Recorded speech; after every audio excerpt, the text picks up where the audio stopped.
Para o cansado e sobrecarregado, eu sou o alívio e a verdadeira paz.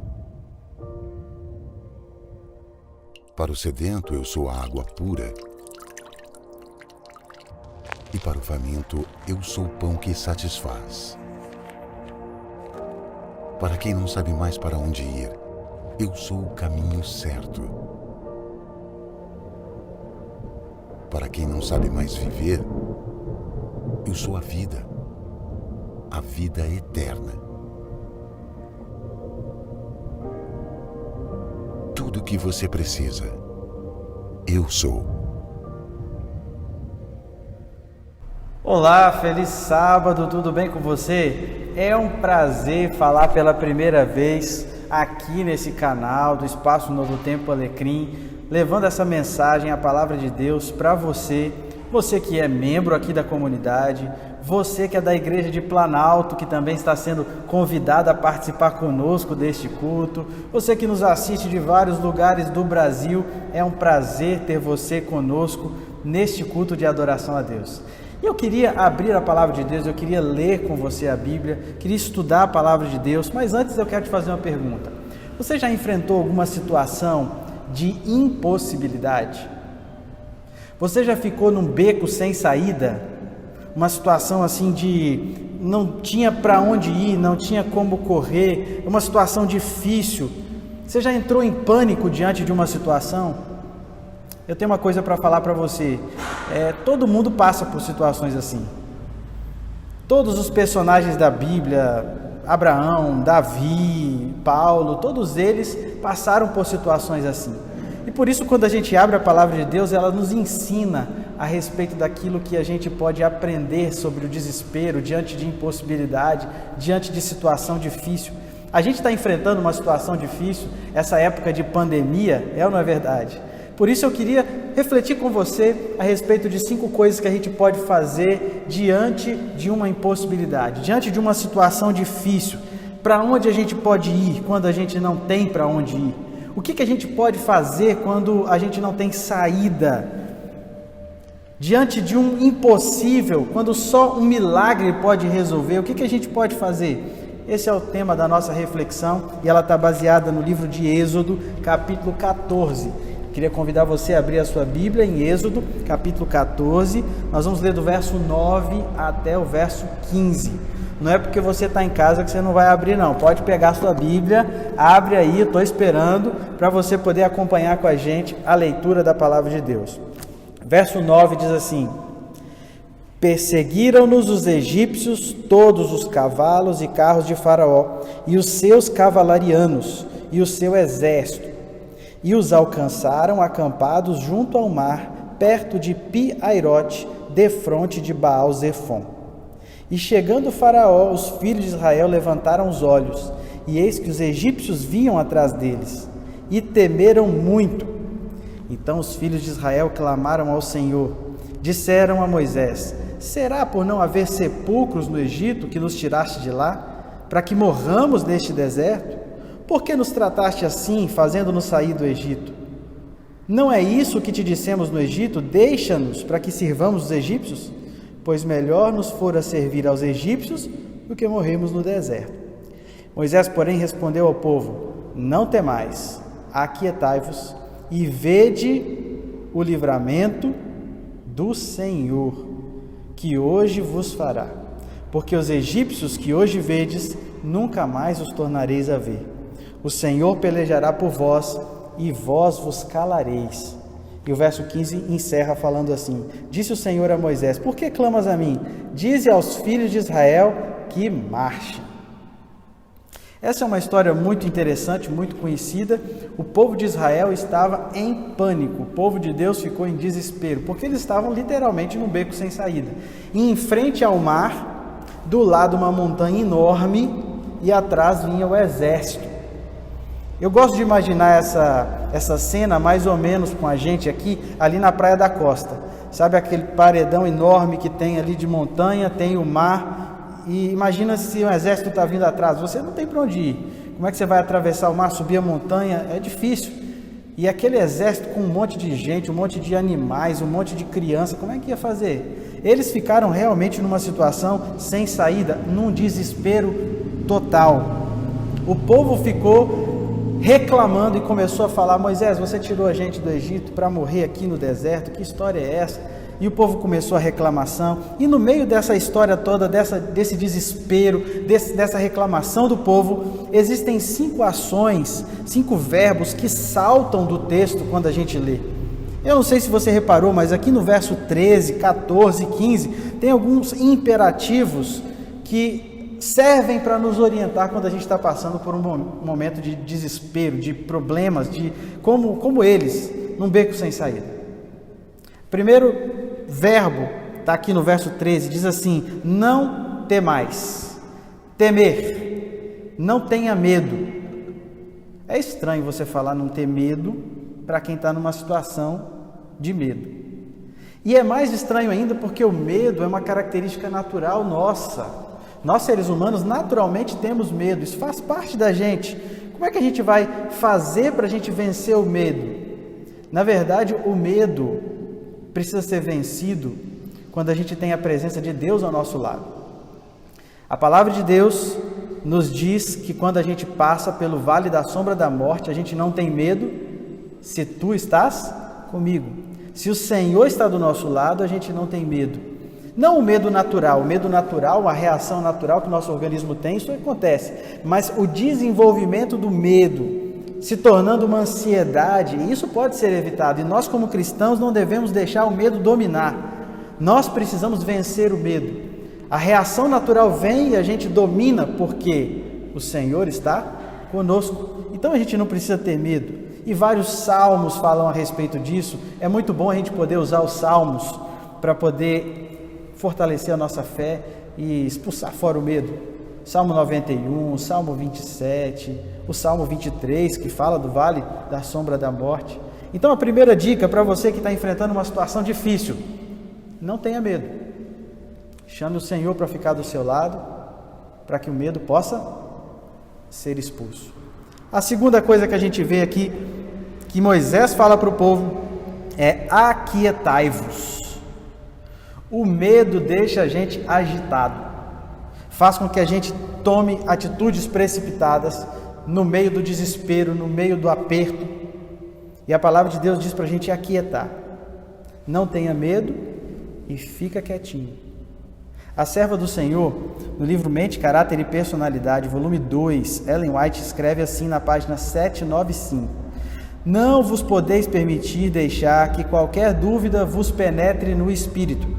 Não deis a Satanás o prazer de falar acerca dos terríveis fardos que estáis suportando. Toda vez que o fazeis, ele ri de que vos possa controlar e de que tenhais perdido de vista a Jesus Cristo, vosso Redentor. Satanás fica feliz quando ele vê a gente em desespero, quando vê a gente agitado, com medo de uma situação que às vezes ele criou. Por isso a gente precisa confiar no Senhor. E a segunda dica que a gente tem é ficar quietinho. Não ter medo e ficar quietinho.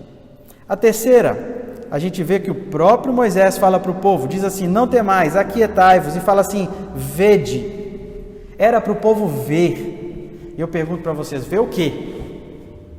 Eles estavam vendo o mar enorme na frente, estavam vendo a montanha do lado, estavam vendo o exército vindo, só que eles não estavam vendo para cima. Eles não estavam olhando para cima. Junto com aquele povo, à noite, tinha uma labareda de fogo, que era o próprio Deus protegendo, guardando, aquecendo eles no meio do deserto. Durante o dia tinha uma coluna de nuvem, uma nuvem bem forte, que protegia do sol causticante. Se eles olhassem para cima, eles iam ver Deus, eles iam ver a presença de Deus ali protegendo, e eles ficavam olhando para frente, para o lado, para o outro, e não olhavam para cima, e não via que Deus estava com eles. Quando a gente está passando por dificuldades, a gente também tem problemas para enxergar nosso Deus, para olhar para cima, olhar para o nosso Deus. E eu queria convidar você, nessa manhã, a olhar para cima. Olha para Deus. Você está enfrentando uma situação difícil, impossível, sem solução, olha para cima, olha para Deus. O nosso Deus é o Deus do impossível. Ele é capaz de fazer tudo por nós. Quando a gente olha para cima, Deus pode nos ajudar. Eu lembro de uma frase que na minha infância eu escutava: não fale para o seu Deus o tamanho dos seus problemas, fale para os seus problemas o tamanho do seu Deus. Nós temos um Deus grandioso demais, maravilhoso demais, e Ele é poderoso para nos ajudar. Sabe um outro lugar que a gente pode olhar também? Para trás, mas não para trás para os inimigos, mas para o nosso passado. Eu tenho certeza que se você olhar para o seu passado, você vai lembrar de várias vezes em que Deus te ajudou, te abençoou e te livrou de situações que pareciam impossíveis. Quando a gente olha para o passado, a gente se fortalece para o futuro. E quando a gente olha, quando a gente vê o que Deus fez por nós, nós enfrentamos com mais coragem as lutas e os desafios. Por isso, a terceira dica é: vede. Primeiro, é para a gente não ter medo. Depois, a gente ficar quietinho. Terceiro, olhar para o lugar certo. A quarta dica, o próprio Moisés dá para a gente, está no verso 14. Ele diz assim: o Senhor pelejará por vós, e vós vos calareis. Em outras palavras, fica calado. Menos. Às vezes a gente fala demais. Se você lê o livro de Jó, você vê Jó falando demais, a mulher de Jó falando demais, os amigos de Jó falando demais. Todo mundo falou demais. Até Jó. A gente costuma perdoar Jó ali, mas Jó amaldiçoou o dia do nascimento, Jó falou o que não devia também. Mas Deus ignorou. Mas a gente fala demais. Para que a gente fala? Às vezes a gente tem um culto de oração, a gente vai lá na igreja, ao invés da gente fazer um culto de oração, a gente faz um culto de lamentação. Passa mais tempo reclamando e falando de tudo que a gente tem passado, de lutas, do que orando mesmo. Às vezes vale mais a pena a gente ficar quietinho.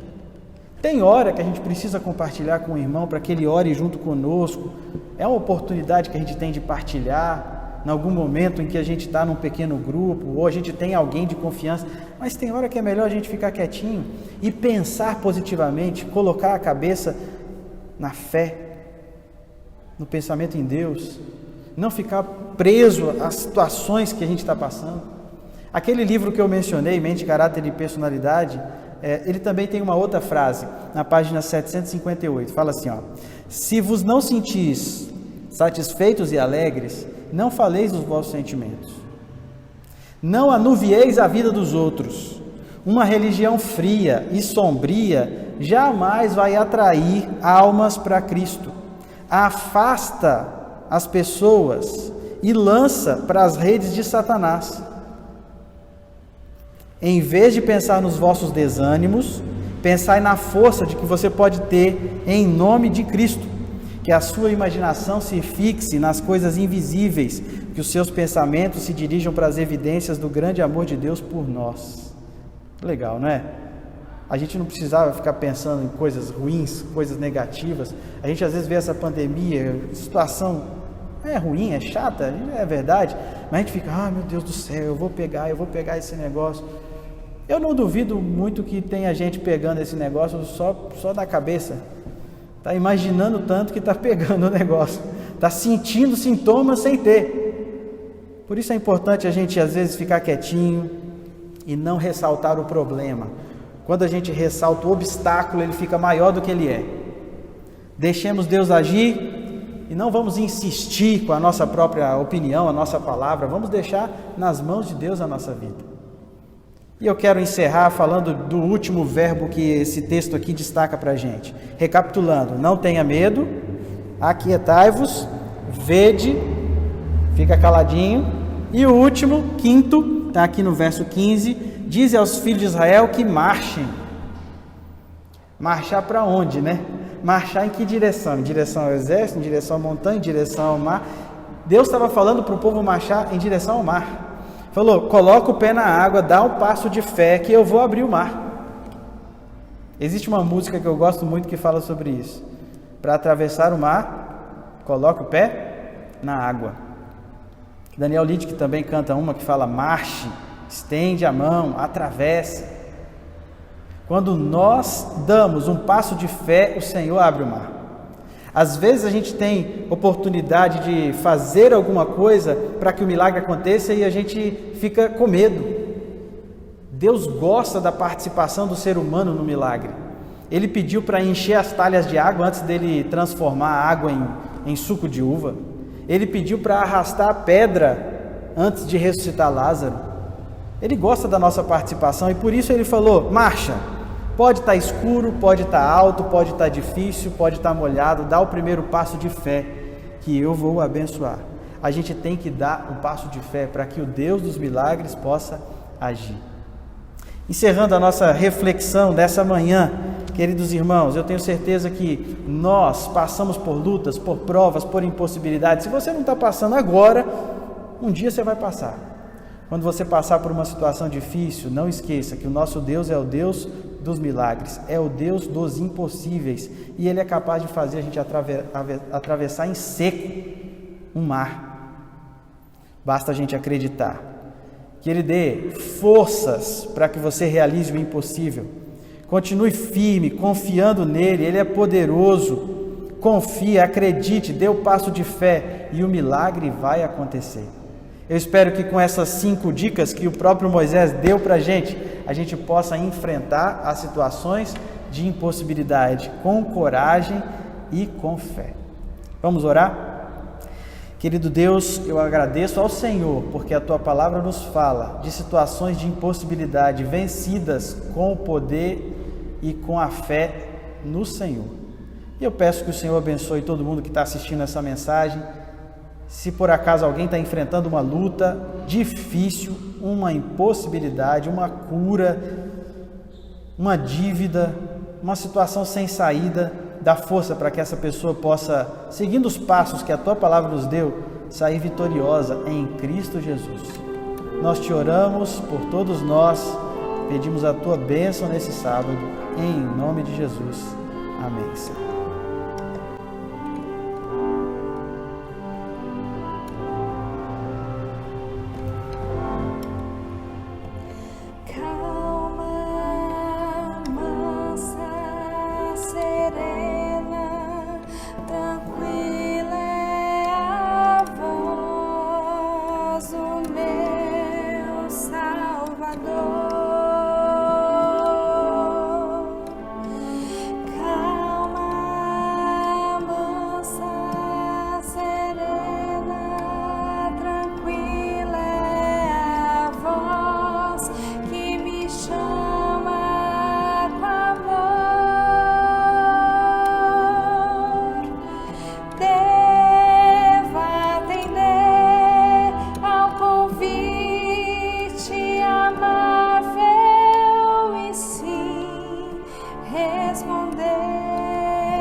E sua voz não vai estar no forte vento,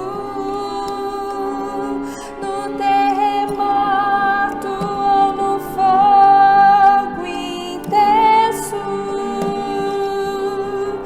mas na tranquila brisa sussurrar.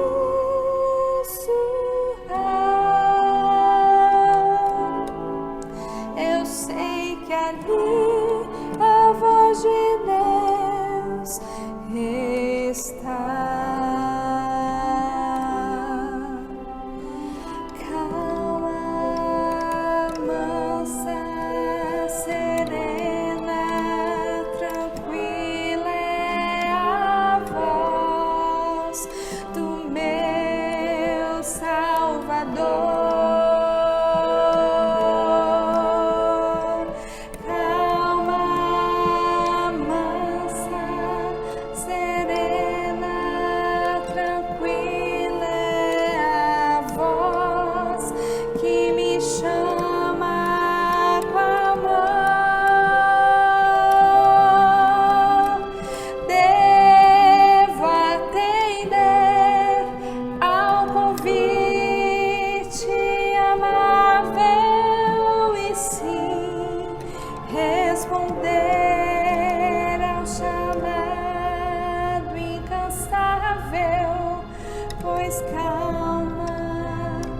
mansa, serena, tranquila é a voz do querido Jesus.